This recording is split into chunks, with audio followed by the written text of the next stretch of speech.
Thank you for the opportunity to be here today. I'm Stephan, oops, sorry about that, and it is my privilege to moderate this debate on ballot measure 80 between Paul Stanford, who supports the measure, and Josh Marquis, who opposes the measure. Ballot measure 80 is a citizen initiative which, if passed, will allow personal marijuana and hemp cultivation use in Oregon without a license. It also establishes a commission to regulate commercial sales. This debate will have several sections. First, each debater will give a 3-minute opening statement in the order previously determined by a coin toss. Mr. Marquis will open today's debate. Following the opening statements, debaters will respond to questions written in advance of this meeting by City Club's Friday Forum Committee and City Club staff. These are the only questions that will be asked today. There will be no questions from the floor. Sorry, guys. We will rely on the judgment of our distinguished panel of City Club members seated at the table in front of me to decide whether or not the debaters have indeed answered each question. If 2 or more of these members raise their question mark cards, indicating that they feel the moderator's question has not been answered, my question, I will restate the question and the debaters to reply again, ask them to reply again. The debaters will lose 30 seconds from the time normally allotted for their response and will only have 30 seconds to reply. If the debater still fails to answer the question, the panel can indicate this by holding up their cards, but the debaters will not get a third opportunity to respond. On our panel, we have Ted Kay, Wynn Wakala, and Jonathan Rodmacher. Keeping time at our debate today is Tony Yacarino. Following the City Club's questions, each debater will have the opportunity to ask either 1 or 2 questions of the other, time permitting. After this rotation of questions, the debaters will make their 3-minute closing statement. Mr. Stanford will close the debate. Please be respectful of the debaters, and please hold all of your applause until the end of the program. And now, our debaters. Josh Marquis has been the District Attorney of Clatsop County, that's Astoria, since 1994. He is former president of the Oregon District Attorneys Association, has served on the board of directors of the National District Attorney Association since 1997, and on the ABA's Criminal Justice Section Leadership Council since 2009. Josh is a frequent guest on national radio and television programs discussing the criminal justice system and the nature of the relationship between popular culture, the media, and the law.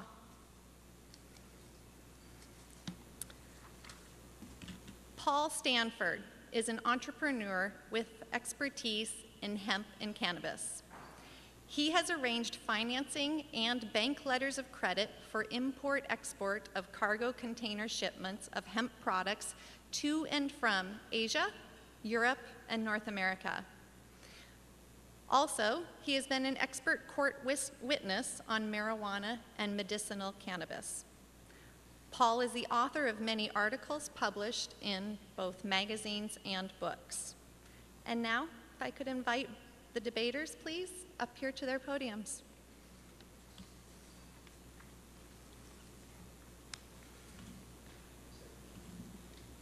I was told to wait.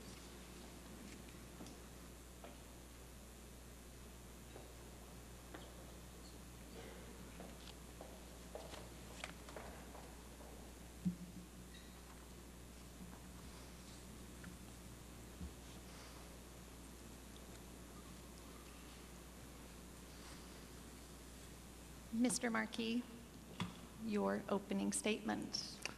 I'm having a little hard time hearing you. Sorry, your opening statement, Thank please.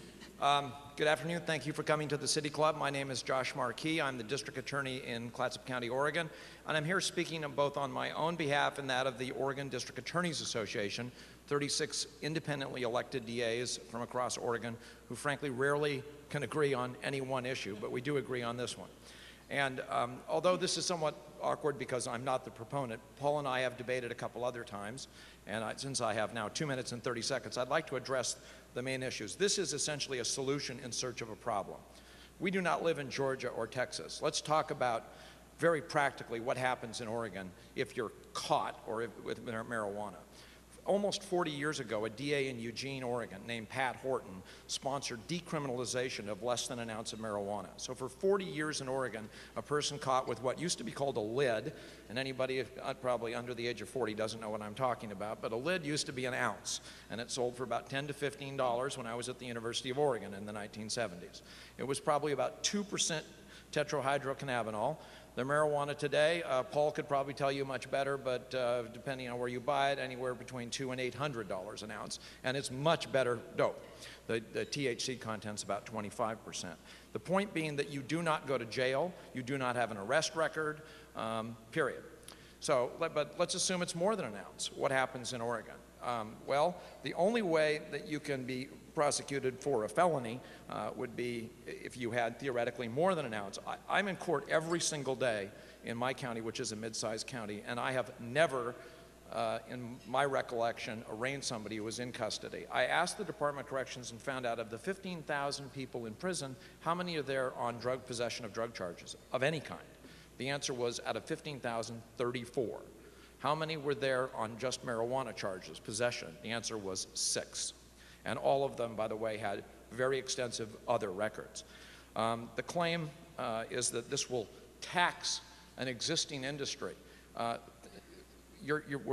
Mr. Stanford is asking for basically is a grudge match which the U.S. Justice Department, the Obama administration, just in the last couple days has raided marijuana plantations both in Southern Oregon and in Northern California. They've made it clear they will not tolerate it. So the fact of the matter is that the idea that people who are growing marijuana is a weed, unlike tobacco, OxyContin, all these other drugs, it's very easy to grow. You can grow it in your basement, in your attic, anywhere. So why on earth would someone who is making money either as a hobby grower or a full-on entrepreneur all of a sudden say, well, I'll let the government take 20%. And oh, by the way, I'm going to put my name on a list so when the federal government comes after me, they can arrest me and charge me with a felony. Mr. Stanford, your opening statement, please. Good afternoon, Civic Club members and civic leaders and guests. I'm proud to be here this afternoon to address you regarding Measure 80, which is an historic opportunity for the state of Oregon to bring what I see as sensible thinking to the question of marijuana. First of all, I'd like to put this in a historical context and look at the vote that ended alcohol prohibition.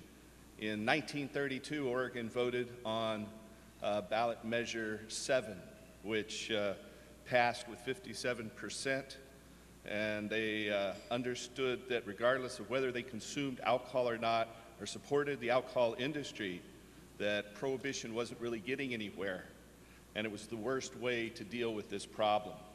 So they changed their minds and regulated marijuana. Now that was 1932. Federal alcohol prohibition, the Volstead Act, wasn't repealed till 1933. Oregon led the way then, and we can lead the way now. Many in the status quo in Oregon back in 1932 said that we couldn't lead the way to do this. But we did, and the rest of the nation did follow. We go forward to today, and Oregon's wine industry is a nearly $3 billion industry, employing more than 10,000 people with jobs in agriculture, food processing, marketing, finance, and retail services. Oregon's beer industry, with brew pubs and distillers also, that's the $2 billion a year industry, employing thousands and bringing money into our state. What Measure 80 says simply is that marijuana prohibition has failed in Oregon and across the nation. We have an opportunity here to fix a long-standing failure, regulate a market that isn't going anywhere, that will remain here whichever way this vote goes. And when we can create tax-paying jobs, new tax revenue, and have Oregon create a sensible policy for our state. Measure 80 will regulate marijuana like liquor for adults 21 and older with sales only through state licensed stores. There will be DUI penalties for people who are driving under the influence. Those do not change. Not only that, but Measure 80 includes rules for against people consuming marijuana in public, just like there are laws in place for consuming alcohol in public. It will save tens of millions of dollars in public safety costs. It's a sensible policy. It means our cities and counties will have more money for their budgets, be able to focus on truly dangerous substances. You know, they say the definition of insanity is doing the same thing over and over again. Well, the war on marijuana is insanity. And Measure 80 is the solution. So we will now move to the portion of the program where I will ask the questions prepared by the Friday Forum Committee. The debaters, both of you, have not seen these questions in advance. There will be two kinds of questions during this debate. I will direct some questions to one debater. He will have 60 seconds to respond. His opponent will then have 45 seconds to rebut. I will also direct questions to both debaters, each of whom will have 60 seconds to respond. We encourage our debaters to use their time not only to offer their response, but also to rebut their opponent's statement. We will begin with a question to both Mr. Marquis and Mr. Stanford. Mr. Stanford will answer first. In 1973, the Oregon legislature made Oregon the first state to decriminalize marijuana by allowing possession of small amounts without criminal penalties. Mr. Stanford, why isn't decriminalization enough? Mr. Marquis, we got rid of alcohol prohibition in the 1930s. Why treat marijuana differently?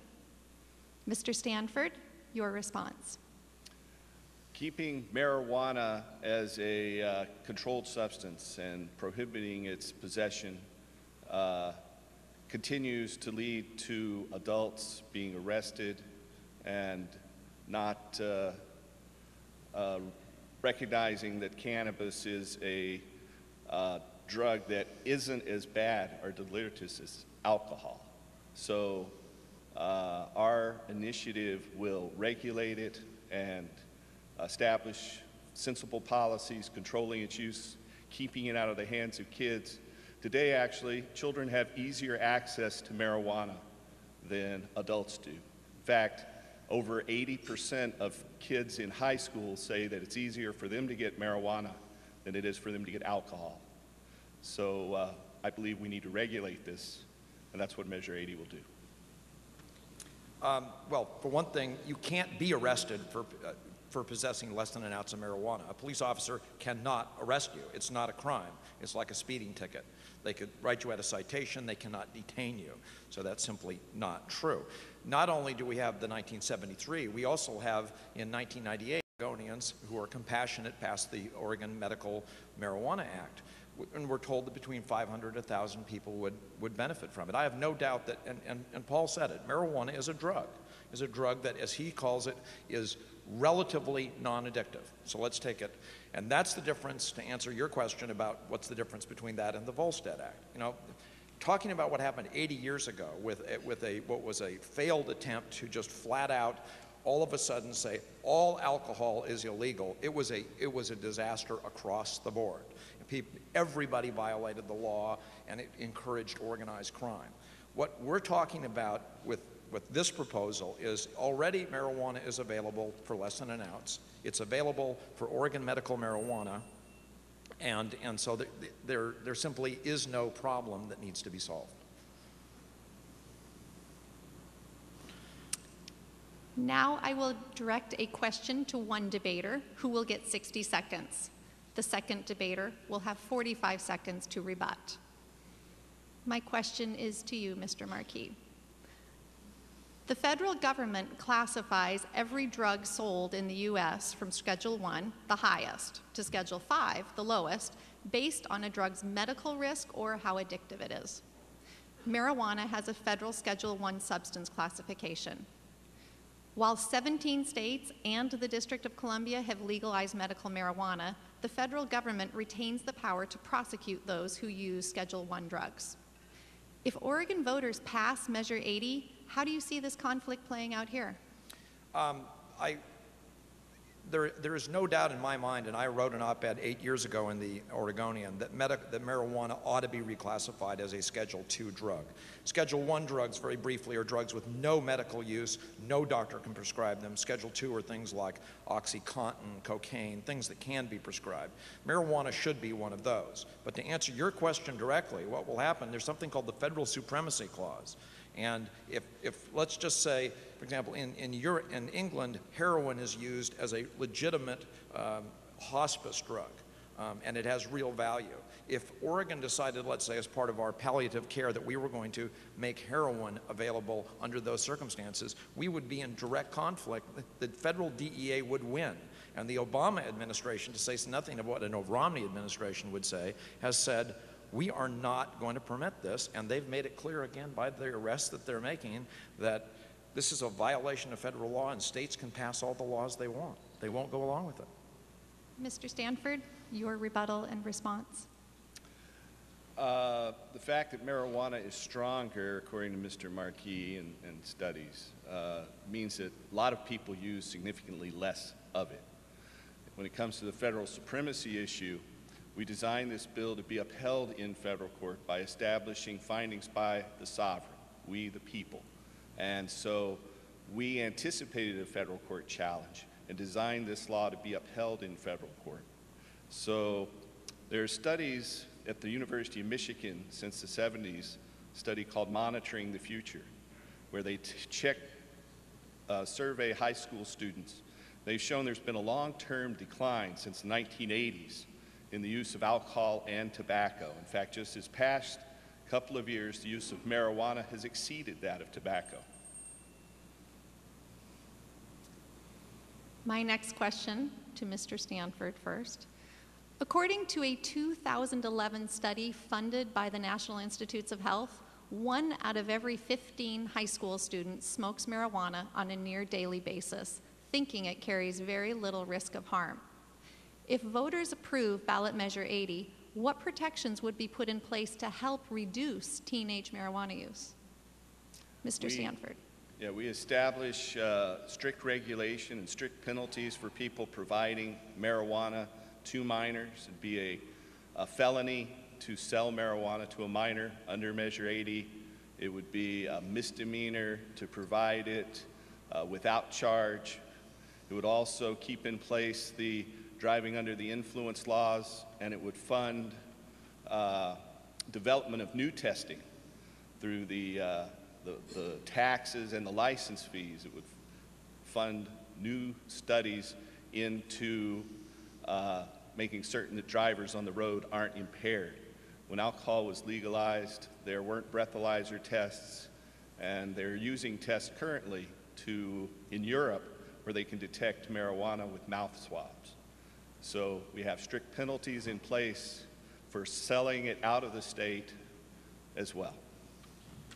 Well, you know, just all we have to do is look at Oregon's in the alcohol business, for better or for worse, and look what a great job we've done at keeping alcohol out of the hands of kids. We have an epidemic in my community, I know, and one of the problems is that any substance that can be abused, and alcohol and marijuana are both substances that can be used and they can be abused, is subject to being abused.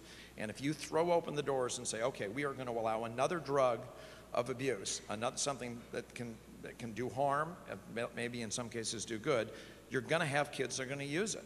And frankly, at the moment, it is a Class A felony with a presumptive prison sentence to furnish controlled substances like marijuana to a minor. We don't prosecute them very often, but I don't expect anything in this bill to change that. My next question, addressed to Mr. Marquis.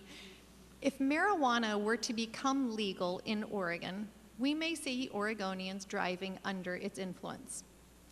With no accurate marijuana impairment test currently available for law enforcement, how will we protect the public from impaired drivers? How would you address concerns about increased danger from commercial vehicle operators, like airline pilots and bus drivers, operating vehicles under the influence of marijuana? That is an excellent question, and marijuana is radically different from other drugs in that it's fat soluble. And what that means is, if somebody is consuming alcohol, we have an easy test that we can give them. Either they blow into a machine or we take a blood sample. We can tell exactly what your blood alcohol level was when you left this room, assuming you were consuming alcohol at lunch. We can tell pretty well, same thing with OxyContin, Xanax, any other number of drugs. But because marijuana is fat soluble, all we can tell, and I've tried these cases, I've tried DUIs with marijuana, and the answer is, well, all I can tell you is this person's positive for marijuana. That means they might have smoked marijuana 2 hours ago, or they might have smoked it 2 days ago, or they might have smoked it 2 weeks ago.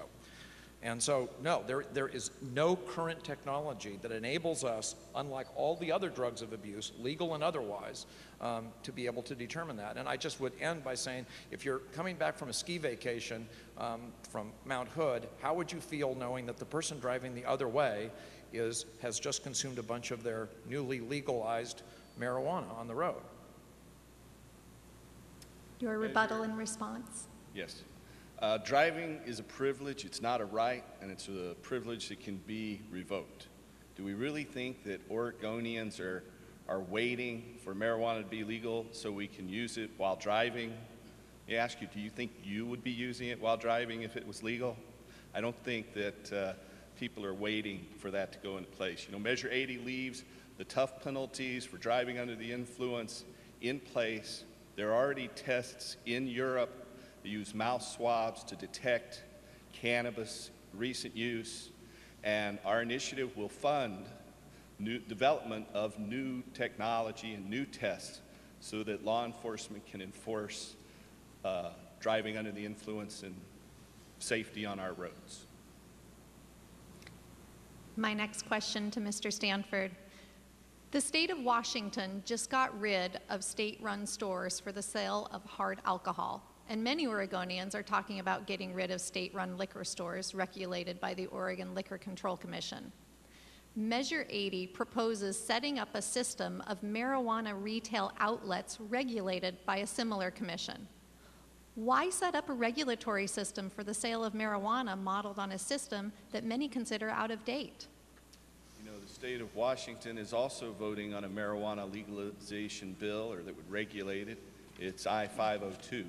The state of Colorado is voting this year as well on a similar bill, Amendment 64.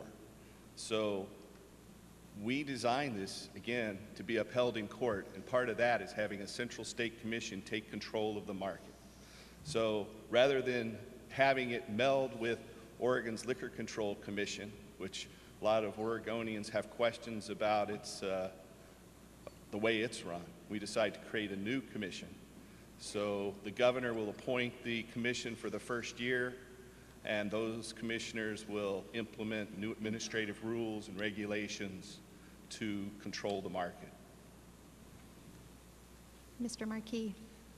Well, I urge you to read the Cannabis Act. One of the things that's disturbing about it is just frankly that the almost religious zeal it seems to have for cannabis and hemp.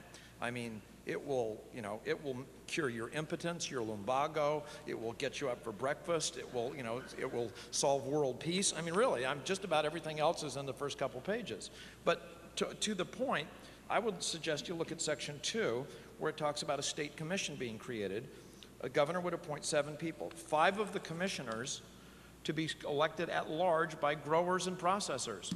Never heard of such. I mean, you have a marijuana commission run, and the response is, oh, it's just like the Blueberry Commission. I'm sorry, marijuanas are not blueberries and filberts. My next question to Mr. Marquis. The NAACP Alaska, Oregon, Washington State Area Conference endorsed ballot measure 80, noting that African Americans have been arrested for marijuana use at higher rates than white adults. How would the passage of Measure 80 affect communities of color in Oregon? I'm sorry, could you repeat the last part? I had a hard time hearing you. How would the passage of Measure 80 affect communities of color in Oregon? It would not affect communities of color in Oregon. With all due respect, if you look out in this audience, looks like an overwhelmingly white audience, and maybe part of that is the City Club. Also, this is the subject. Marijuana is an interest, frankly, less of interest to the communities of color than it is sort of middle-class white people. The key issue there is arrest. There are many parts in this country where police can use as a pretext the mere possession of a small amount of marijuana, and that's the concern of the NAACP, that officers are using it as a pretext to arrest young black males and other people of color.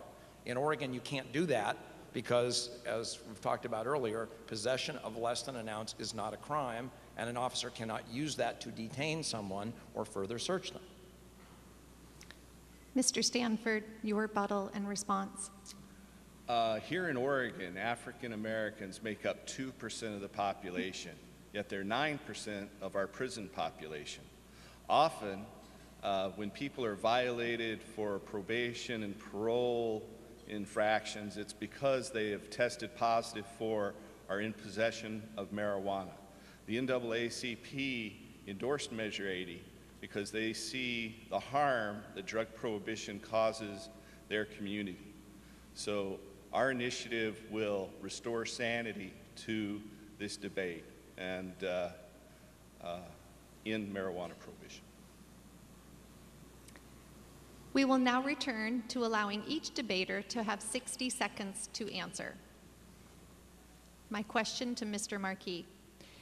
A 2009 report by the California police chiefs found that medical marijuana dispensary operators have been assaulted, minors have been sold marijuana, and there is loitering, increased traffic and noise, and robberies of customers just outside dispensaries. A different 2012 study from UCLA found no correlation between the presence of marijuana retailers and an increase in crime. Mr. Marquis, if Measure 80 passes, how can the marijuana retail system develop in ways that support public safety? Mr. Stanford, what is the likelihood that neighborhoods in Oregon with retail marijuana outlets will face an increase in crime? Mr. Marquis? Well, my opposition to Measure 80 is not that if you have a marijuana dispensary that you're all of a sudden going to get a bunch of junkies hanging around who are going to boost your car and hijack you. I don't think that's the problem. The problem, again, is blowing the doors off access to marijuana, which is already pretty much available in Oregon. It's sort of a red herring argument. I'm not claiming that dispensaries. By the way, Oregonians rejected dispensaries 2 years ago, pretty overwhelmingly. I think Paul was involved in that as well. So my concern is not that that if this passes, the dispensaries that are going to exist are going to create crime. It's the other issues that marijuana is already pretty much available. There's very little downside to possessing it. And why on earth would we want to get involved in a giant grudge match with the U.S. Department of Justice? Paul can say, well, we wrote it to be upheld. Everybody writes these measures to be upheld. We're going to be going up against the Justice Department. Mr. Stanford, your response. According to Jeffrey Meyer, an economist at Harvard, we'll see savings in the criminal justice system, everything from arresting, prosecuting, and incarcerating marijuana growers and dealers and probation and parole violatees of over $60 million a year. Those resources can be reallocated to enforcing crimes such as robbery to make our neighborhoods safer. I'd just like you to think for a moment, if you had someone breaking into your home, how would you feel to know that the police are tied up with a marijuana arrest and can't come and enforce that law? In fact, that happened in Oakland, California, when they raided several dispensaries in California. At the same time that raid was going on, a crazy person went to a local college and shot and killed 7 people. Right when that call went out, the police were surrounding a vehicle to haul away the marijuana from the dispensary. Mr. Marquis. Let me make sure I understand what that. Sorry. Right. Sorry about that. Mr. Stanford, what is the likelihood that neighborhoods in Oregon with retail marijuana outlets will face an increase in crime? I think that crime rates will go down because the law enforcement will be able to concentrate their resources on people who are robbing places, and not on marijuana growers and dealers. All right. My next question begins with you, Mr. Stanford. Proponents claim Oregon gets $140 million in new tax revenues and saves $60 million in law enforcement costs if Measure 80 passes. Mr. Stanford, how do you support those claims? Mr. Marquis, what's the economic impact of Oregon's law enforcement, judicial, and correction systems if Measure 80 passes? Mr. Stanford. We took those figures again from Jeffrey Myron, an economist at Harvard University, has a website, prohibitioncosts.org, and he estimated the savings across the United States and said that we'd see a savings of over $60 million a year. And so we're using those figures. Oh, this came up at a debate. I'm sorry, you done? I'm done. Okay. We had a discussion with the East Oregonian Publishing Company yesterday, and he used those same numbers. And I said, where did they come from? And he got sort of the answer, and he said, in Clatsop County, it was $1 million. My budget is $1.2 million. Here, Paul, here's $10. This is the amount of money that I believe that is spent on my salary that covers marijuana in 1 year. To answer your question directly, DAs, there was a letter to the editor in one of the Portland papers saying district attorneys and sheriffs will lose their jobs if they don't have it. We don't make money off prosecuting marijuana cases. The money goes into the state general fund. It's a relatively low level of enforcement. We frankly have better things to do. Cops are, if they're out rousting drug people, they're out rousting people for methamphetamine, which is a much greater risk to our community. All right, my next question will begin with Mr. Marquis. A Willamette Week article published in August calls the Oregon Cannabis Tax Act, quote, by far the most expansive and least restrictive of the legalization measures currently before voters, end quote, in Colorado, Washington, and Oregon.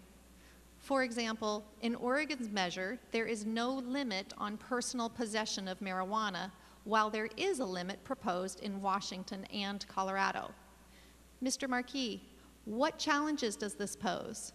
Mr. Stanford, why is the ballot measure written this way? Well, it is a huge problem because, again, first off, you can possess up to an ounce, which, if memory serves from my college days, is about 15 or 20 joints, which ought to keep you happy for a relatively long period of time.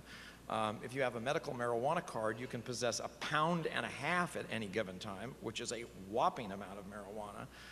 So the idea that specifically the challenge it presents is if there's no limit, what is somebody doing with 5 or 6 or 10 or 15 pounds of marijuana? The answer is they're reselling it. And they're probably not doing it through a dispensary plan. They're probably selling it the way illegal and illicit drugs are sold now, or alcohol is sold to kids who, you know, cluster around the local stop and rob trying to get people to buy booze for them. Mr. Marquis. Sorry, Mr. Stanford. That's all right. I was reading ahead. I've helped a lot of different medical patients cultivate marijuana, and some of them grow small plants, some of them grow larger plants. So we didn't impose a limit on it because we didn't know exactly what that limit should be. So. All right. My next question will begin with Mr. Stanford. Is there any middle ground that proponents and opponents would support between outright legalization as proposed by Measure 80 and the current state law? Mr. Stanford. I believe there's middle ground. A allowing adults to possess and buy cannabis would be a good first step to raise revenue. That's certainly open for debate.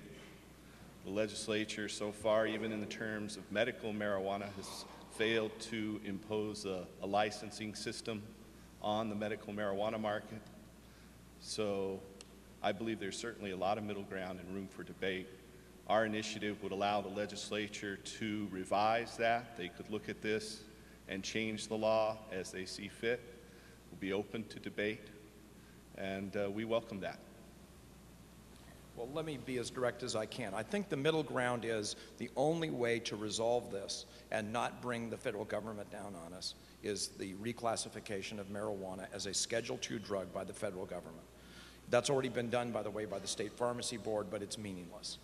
So if all of the parties got together and convinced our federal legislative delegation, which probably would not be thrilled to be asked to do this, but to get together with other legislators and say, look, it's crazy to be saying marijuana is as dangerous as heroin and LSD and ecstasy.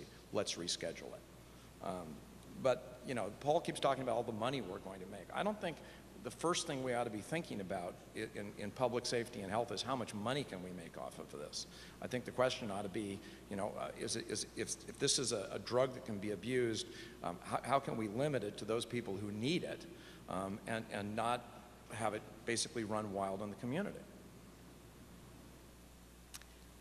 Now I will once again direct a question to one debater who will get 60 seconds. The second debater will have 45 seconds to rebut. My first question to Mr. Marquis. According to an article in the Atlantic Monthly, there may be more people in prison today for violating marijuana laws than at any other time in the nation's history. Calculations based on data provided by the Bureau of Prisons and the U.S. Sentencing Commission suggest that 1 of every 6 inmates in the federal prison system, that's roughly 15,000 people, have been incarcerated primarily for a marijuana offense. In light of the significant budget shortfalls at the federal and state levels, should these statistics be viewed as a sign of success or an indictment of the war on drugs? We're not here to debate the war on drugs. We're here to debate Measure 80, which will not affect federal law but state law. Keep in mind that the federal prisons have about 190,000 people in custody. State prisons have approximately 1.2 million. So federal laws are draconian for marijuana. The number, like I said, I did my math. There are, even if you extend it maximum, 10 people in prison in Oregon out of 15,000 for marijuana possession of greater than an ounce. And all of them have extensive records, and almost every one of them was a plea down from manufacturing. So we're talking about Oregon and changing Oregon's law. We don't have the ability to change the federal law. We could try to do it. But in Oregon, we are not locking up 1 out of every 6, 1 out of every 60, or even 1 out of every 6,000 Oregonians over marijuana. Mr. Stanford, your response. If all 3 of the states that have marijuana laws pass these, or even one of them do, it'll send a strong message to the federal government that the states and the people are tired of the consequences of prohibition. Our initiative, we believe, just as the Death with Dignity law was enjoined when it passed in 1994, will be enjoined by the federal government. In that law, the case was fast-tracked, and 2 years later it was upheld in Gonzalez versus Oregon. I believe the same thing will happen with Measure 80 when it passes. It'll be enjoined by the federal government, the Supreme Court will review it, and that'll change the drug scheduling and take marijuana out of the Schedule I status it currently has at the Supreme Court's direction. My next question to Mr. Stanford. The Oregon legislature already supports agriculture hemp.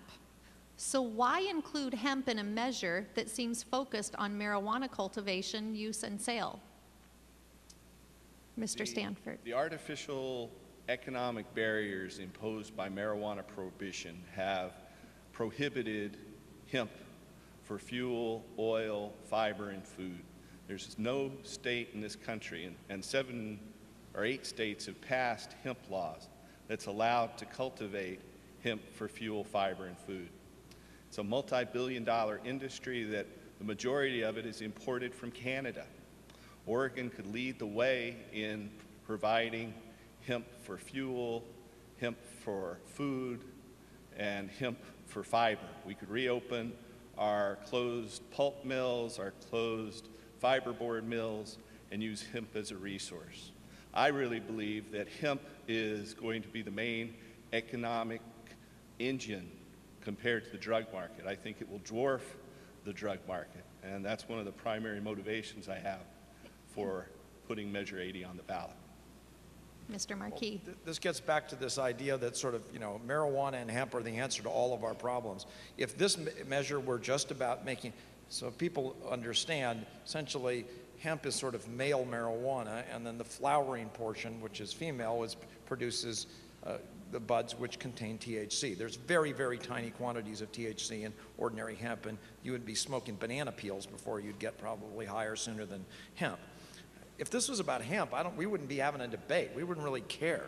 And it's true that there are some barriers to it. But to get back to the question, what this is this is an artifice. This isn't about agriculture. This is about legalizing a drug.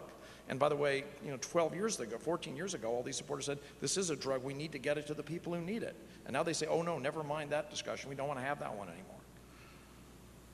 This question is the last question for both of our debaters, and it will be addressed to Mr. Marquis.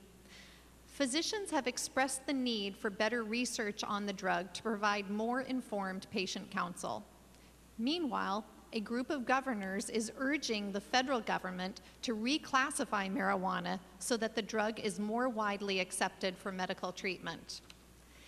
Is the limited scientific evidence on the possible benefits and detriments of cannabis a barrier in setting public policy and helping voters to make an informed choice? Mr. Marquis. Well, Paul and I might actually agree on this. They probably are. By putting it in Schedule 1, it basically makes it virtually impossible, except with very special permission, to do any kind of research. So I think there are legitimate medical uses for marijuana, not nearly as many as probably Mr. Stanford thinks. And keep in mind, this is not about medical marijuana. But to answer your question, yes, I think it probably is an impediment. And again, if the federal government, and it would not, by the way, be the U.S. Supreme Court that would do it, the case he's talking about, Gonzalez versus Oregon, dealt with the then Attorney General trying to go after doctors in this state that were prescribing pentobarbital for people who wanted to end their lives. Pentobarbital is a Schedule II drug, and basically what the Supreme Court said, you can't get between the doctor and the patient. The problem is marijuana is currently a Schedule I drug, and that's the issue that has to be addressed. Mr. Stanford.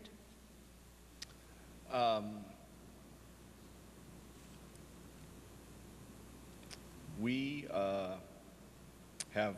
believe that Measure 80 will regulate the market and take it out of the hands of the kids and substance abusers who control it today.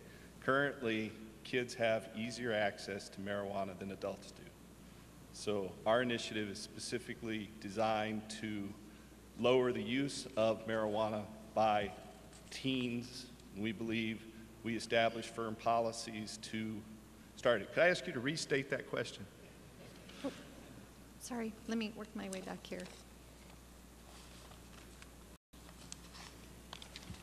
Sorry.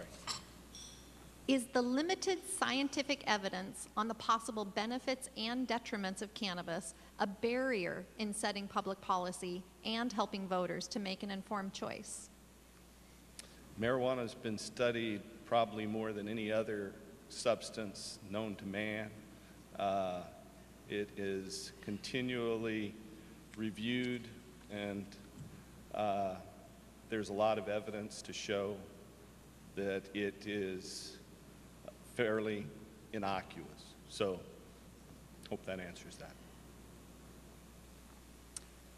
We will now move to the final portion of the program, 3-minute closing statements from each debater. We will begin with Mr. Marquis. Thank you. I don't think I'll need 3 minutes. I think what you've heard is a lot of arguments about why, if the federal government would do this, if Oregon would just take the lead, then the scales will fall from their eyes at the Supreme Court, and the federal government will do the right thing. Again, we haven't talked. The fact of the matter is that you're not going to jail in Oregon for possession of marijuana. The police cannot arrest you for possession of small amounts. If you get caught with felony possession of marijuana, your odds are about as, only slightly worse than winning the lottery, that you might actually go to prison.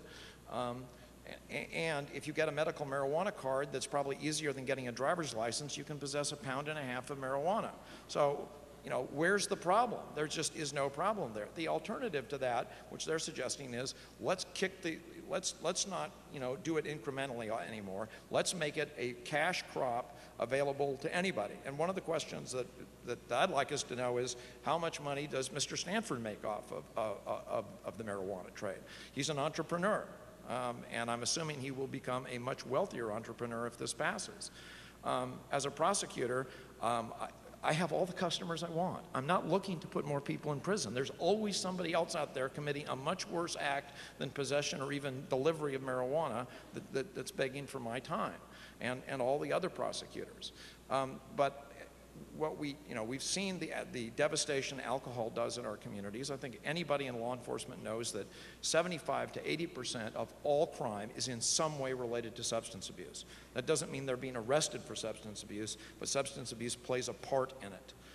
Just like you can drink responsibly and people can enjoy a couple glasses of wine, people I'm sure probably can smoke a doobie and sit in their house and listen to music and enjoy it, but then there are other people that will abuse it.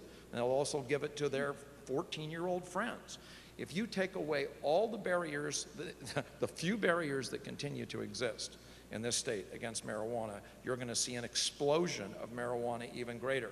And for all the reasons that we're asking questions in terms of our inability to control it when people driving, and the fact that we just look at our record with alcohol and our ability to keep that a regulated drug out of the hands of kids. We've done a terrible job. And then I just urge everybody to actually read the Cannabis Act.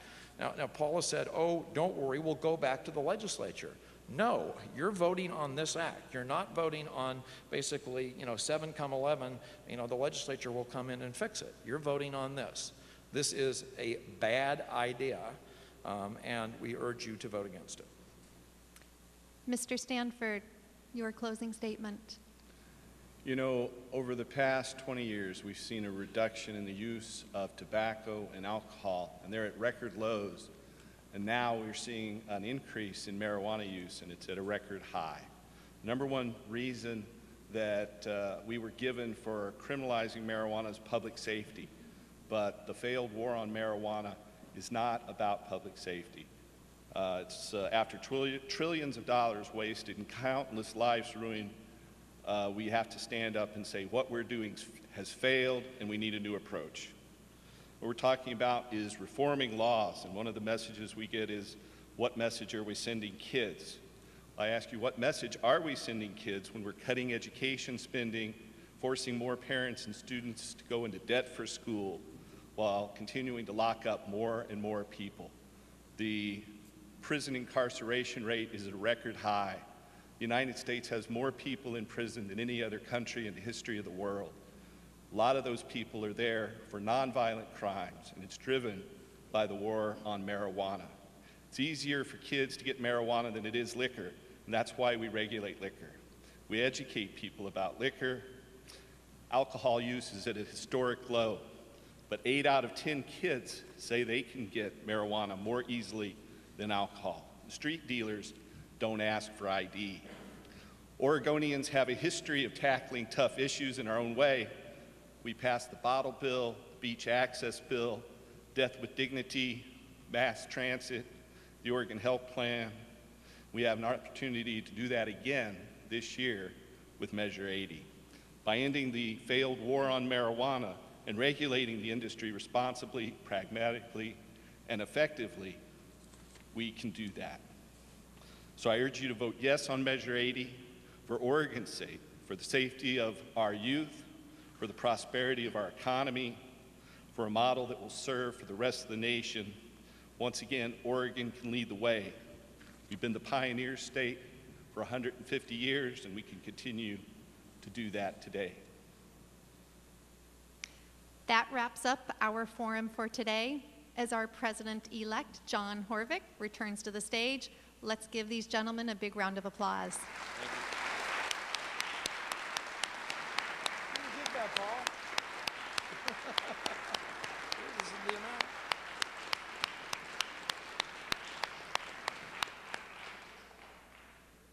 I want to thank our True Squad members today, Ted Kay, Win Walka, and Jonathan Rodmacher. I'd also like to thank Tony Accarino, our timekeeper today, and a special thanks, of course, to our moderator, Sarah Stephan, and, of course, our great appreciation for our debaters, Paul Stanford and Jonathan Marquis. Please join us again next week for Breaking the Silence, Online Women Driving the Change in the World's Most Challenging Places. We are adjourned.